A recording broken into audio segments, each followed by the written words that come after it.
this card actually in a deck. I think it was back in Odyssey block or Onslaught block. True Believer was Onslaught. It's a white leyline on a 2/2. Yeah, it's basically you can't be targeted by your opponent. So very good off of Aether Isle. So this is one of those matchups that's usually is very good for lands. As we saw lands when it took down our Open last weekend being played, it is excellent against the creature decks. It is operating on a completely different axis. And we see that right now as Marsh has kind of started to set up. You see a lot of lands in play for him. He has Maze of Ith. Looks like he has a Punishing Fire in the yard. He's not set up some of his more traditional locks. The deck usually seeks to Wasteland, Maze of Ith, Reshad Import, and Punishing Fire are like the core pieces that once it gets them all together with Life from the Loam, your opponent can't play lands, can't attack with creatures. Yeah, he's got like Glacial Chasms, he's got Maze of Ith, he's got Karakas, he's got Tendrils, Tabernacle, Tendril Veil. He's got so many lands that are just difficult for the Death Taxes deck to deal with. And even if they do manage to wasteland you, he's got Life from the Loam engine. So. Yes, you see he does have Loam going this game. He has not found the Punishing Fire, the Grove of the Burnwillows yet, but that may just be the piece he's missing. So you see Gamble cast by Marsh. And Gamble's great in this deck because he can find basically any piece he wants, and because of Life from the Loam, he's going to be able to get it even if Gamble does hit it. Doesn't matter which place it goes to. Graveyard or hand, it's going to end up in Marsh's on the battlefield for him.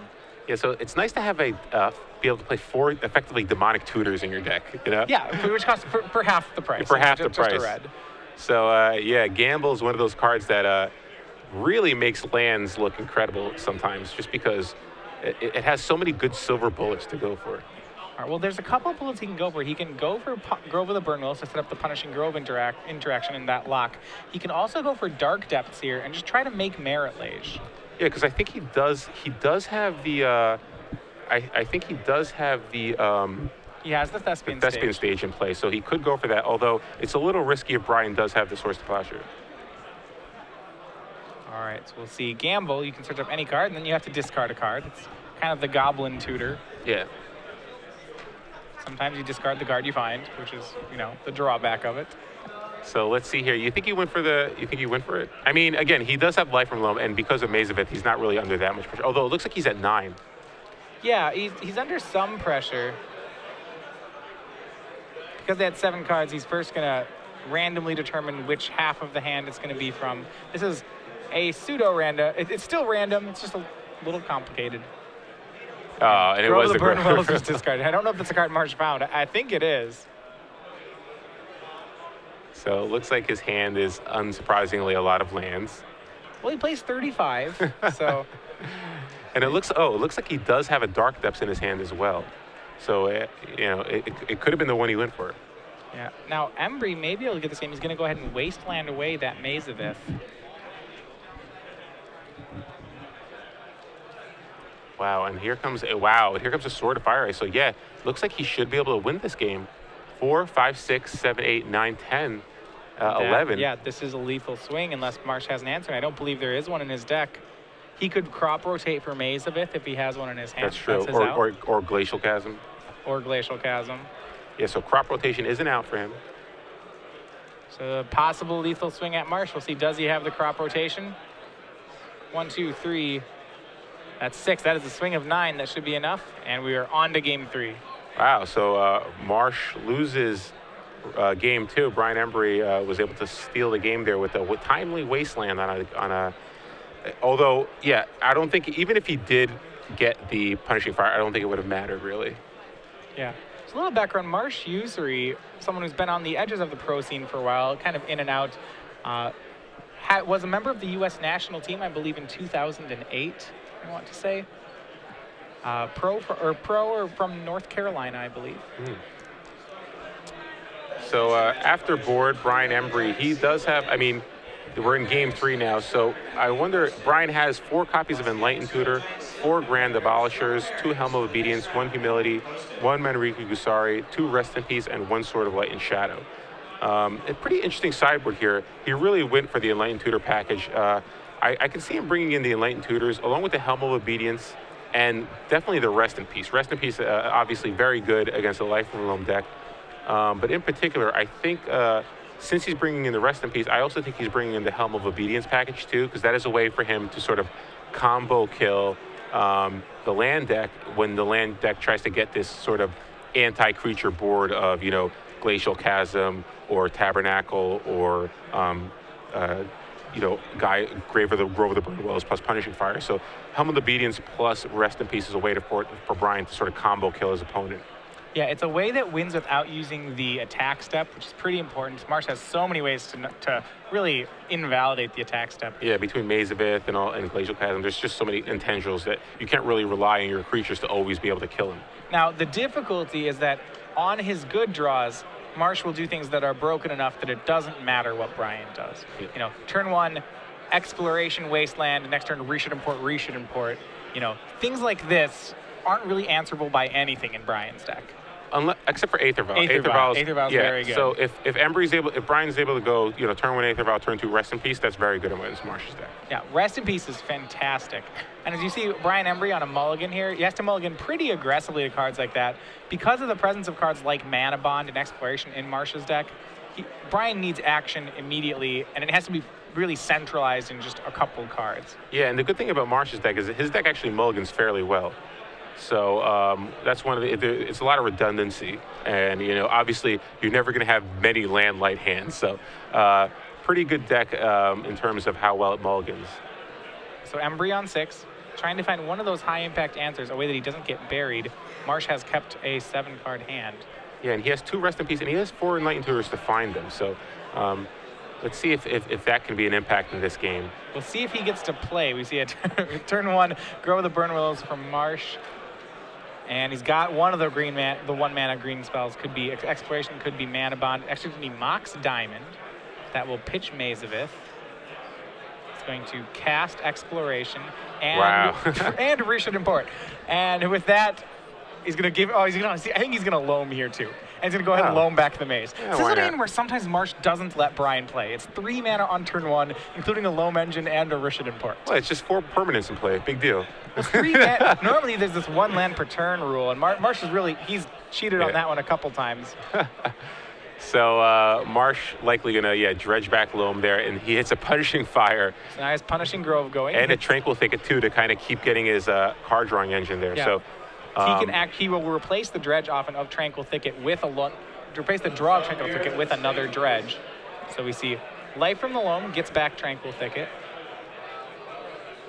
He's going to play Maze of Ith. That will keep any creatures off the board. That's what he got out of the yard. He's actually going to cast, go ahead and lay the Tranquil Thicket. Yeah, so interesting that he decided to, interesting that he decided to play the Tranquil Thicket there. I thought maybe he'd want to use it to kind of dredge a little bit more, but there's that Rest in Peace that we were talking about. And now Rest in Peace, that is huge.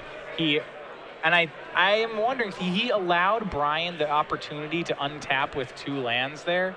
Yeah, that's the thing. I thought you're definitely going to cast Life from the Loam there, but do you use your Rashad import so that your Grove of the Burnwells can actually cycle a Tranquil Thicket to get back that Loam in response to the Rest in Peace? Because you know you're likely going to have to play against that card after board. He does have ways to kind of kill the Rest in Peace. He has Crossing Grip in his sideboard, so he has ways to kill it. But that's it. It's very, very difficult to kind of beat that card. Embry, between the Aether Vial will let him get around the Rishodan import. It's possible that Embry has successfully navigated this lock. The Rest in Peace is huge. Marsh's best defense is to just mana deny, but he's not going to be able to do that thanks to Aether Vial. Yeah, so here comes Stoneforge Mystic. He drew a Wasteland, or he had a Wasteland for the turn, so he can also deal with the Maze of Ith later on. So Marsh does not have that as defense, at least for the foreseeable future.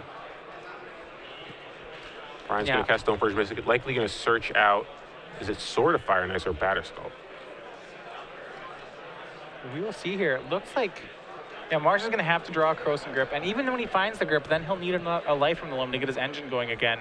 So Embry's just going to try to win as quick as possible to stop that from happening, and that's going to be by finding Batterskull. Yeah, so, and that's kind of the reason why you need to make sure that you can cycle that Tranquil Thicket to get that Loam back, because like you said, even if he does find the Crossing Grip, he lost both the Punishing Fire and that Loam, so he's got to find a lot of the pieces right now, and he's under I wouldn't say a huge clock, but pretty soon that Battle is going to come into play and start hitting pretty hard. There is always a backup plan, and that's just make Merit Lage. As you see, Dark Depths is the play from Marsh Usury. Yeah, he's gotta. It's going to be tough, but he doesn't. I don't believe he has that many. Without the Gaia's Cradle, I mean, without the Life from the Loam, it's hard for him to really kind of find the lands he needs to set up that combo. He has Crop Rotation and Gamble, both which you could use to find the other half. Otherwise, he will just have to draw it. You're absolutely right. And plus, there is a Wasteland in play on Brian's side of the board. Yeah, so first he'd have to... Yeah, Embry may just waste away the Dark Depths to stop that from happening. Yeah. So, because again, Marsh does have a Rashad import, so he could kind of tap the Wasteland at the end of the turn. He actually which it looks like he's tapping it now. He tapped it during upkeep, and Brian actually allowed the tap to happen as opposed to wastelanding the Dark Depths. I think... Well, that's risky because, like you said, if Marsh goes end of turn, Crop Rotate. Yeah, well, there's a couple targets Brian would want to waste on the Dark Depths. He'd also want to wasteland the Mazavith. He did find a Batter Skull. Yeah. Mazavith does a great job of keeping that off. So let's see here. He's got 4 copies of Thespian Stage in his deck. Yep, 4 copies of Thespian Stage, 3 copies of Crop Rotation, 4 copies of Gamble. He has a lot of... Lands is probably one of the most redundant decks in Legacy. Yeah. The problem is Crop Rotation is probably the only way he's going to be able to get out of the Wasteland lock, because it's hard for me to believe that, especially now with the second Mazavith in play, it's hard for me to believe that Brian won't just Wasteland the Dark Depths. Yeah, Brian could just wait and try to find one of his 4 Enlightened Tutors or 2 Helm of Obediences and win that way, as opposed to, just foregoing the attack step completely. Oh, so Brian draws a Caracas, so that's pretty good. Well, that certainly makes Merit Lage less of a threat. So it looks like Brian has Mother Runes in his hand. He has a Phyrexian Revoker as well. So Phyrexian Revoker, pretty good card in this situation. Well, can name Mox Diamond. That's about it. Well, can it name Mazavith as well? Can't name land cards. Oh, that's right, not land cards. Which, yeah, against lands. But no, I think the only live name it has is Mox Diamond, actually, against the deck. But that said, that's not a bad card to name. It's LDing the land's opponent. The thing is about lands is when you take away the cogs of the deck really is just a stack of lands. It doesn't have that much going for it. When it's not doing broken things, it's really not doing much. Yeah, when you Rest in Peace is just such a beating against this deck. Yeah. As it is against a lot of decks, lands certainly is a deck that needs the graveyard. So here we see a Phyrexian Invoker come into play. I guess Mox Diamond's really the only hard name there. Go ahead and name it. So, yeah, Marsh doesn't have that much mana now. He has, like, basically a Rashad Import, a Tranquilitech, and a Grove of the Burnwillows. That's really the only... Despite having 6 lands in play, he only has 3 that can actually tap for mana. He'll go ahead and he'll keep using that Rashad Import on the Wasteland. What that does do is that if Marsh draws a Wasteland, he can waste the Wasteland. Yep. You'd have to waste the Waste, then waste the Caracas, then draw a Thespian Stage, then make Merit Lage. I think Cross and Grip is still his best out. Yeah. Cross and Grip, find Loam. Good. Thankfully for him, he looks like he did find the Loam, but thankfully for him, he does have those Mazaviths that are holding back the fort right now. Remember, Embry has 6 different ways to draw Helm of Obedience here, and if he does, that will be good enough. Yeah. And Crop Rotation is going to be cast by Marsh Usury. He's going to go ahead and sack the Dark Depths away, actually. He does have a second Dark Depths in his deck. Yeah, he could alternately find the Tabernacle at Pendrell Vale. That's another one of his one-ofs that he could find. That will certainly put a lot of pressure on Brian's mana. And that's exactly what he finds there. And, Tabernacle, one of those cards that very expensive cards. One of the reasons we don't see that many lands players. It's just a one-of, so you only need one, but it's... And Brian can actually activate Caracas to bounce the Tabernacle. So he can sort of play around it. And Caracas actually can bounce any legendary permanent, not just a creature. So Caracas kind of keeping that in check. So I don't think Tabernacle is going to have that much of an impact in this game. Now Brian's basically just going to attack with all his creatures, including Mother Runes. One of the few matchups where it's really safe to attack with Mother Runes. Yeah, Mazavith can take out the Phyrexian Invoker and the Germ Token. but he's still going to take 2. So not a fierce clock, but at least it's something. What a clock. Damage has been dealt. Yeah, it is a clock. Now Brian here, I don't know if Brian has 2 cards left in his hand. Is it the helm? There it is. All right, now Marsh is on. Marsh really needs a Croson grip. And let me read that card. Helm of Obedience. Yes, it still does what I remember. Yep. If Brian survives to the untap, he will have the game. Yeah, because the Helm of Obedience in combination with Rest in Peace, for those of you at home who don't know, Helm of Obedience's ability is basically X and tap it, put top card of target opponent's library into his or her graveyard. It mills them until and if you don't hit, you keep going. And if the last card put in the graveyard is a creature card, bury Helm of Obedience and put into play. So it keeps going until it hits a creature. Unfortunately, because of Rest in Peace. Or until it mills X cards. Until it mills X cards. But the problem is that Rest in Peace doesn't put cards in your graveyard anymore. So effectively, you just lose your entire deck. Yeah, it exiles their whole deck. Yeah, so for 1 mana and tapping Helm of Obedience, you effectively win the game. See, if Marsh drew Croson Grip, then he's got it. Otherwise, yeah, so Croson Grip actually, he has to go. Well, it's still fine because he still has to go through Rest in Peace. But yep, you just hit the Rest in Peace with it. To be fair, though, Brian would well, I was going to say Brian could start milling Marsh a bunch, but I don't know, he wouldn't even want to do that. Yeah. So it looks like Helm of Obedience was activated in the upkeep here. This is with all the Tabernacle triggers on the stack. Or no, he's going to pay 1. With Tabernacle's on the stack, he's going to pay 1 for the Germ token, and now he's going to tap Caracas to activate Helm. All right, and so does Marsh have the Croson Grip? Yeah, Marsh may not be familiar with this combo. The unfortunate news is that he's going to lose. Yeah, he's wondering, like, why are you playing this card? I have no creatures in my deck. What's the big deal? That's strange. What a weird mill deck. You're trying to mill me? That's bad. I would love you to mill me. I have life below in my deck. So, yeah, it looks like the judge is providing the Oracle text on Helm of Obedience, just to kind of get an understanding in terms of how it works here. And it looks like, yep, that is what's going to happen. The graveyard will get removed from the game.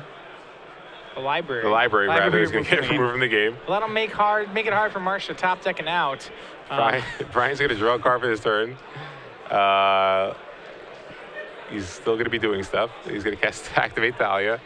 Cast Thalia? What is? Pass the turn. I wonder what Marsh's plan here is. How do He's got no library. A library? That will do it.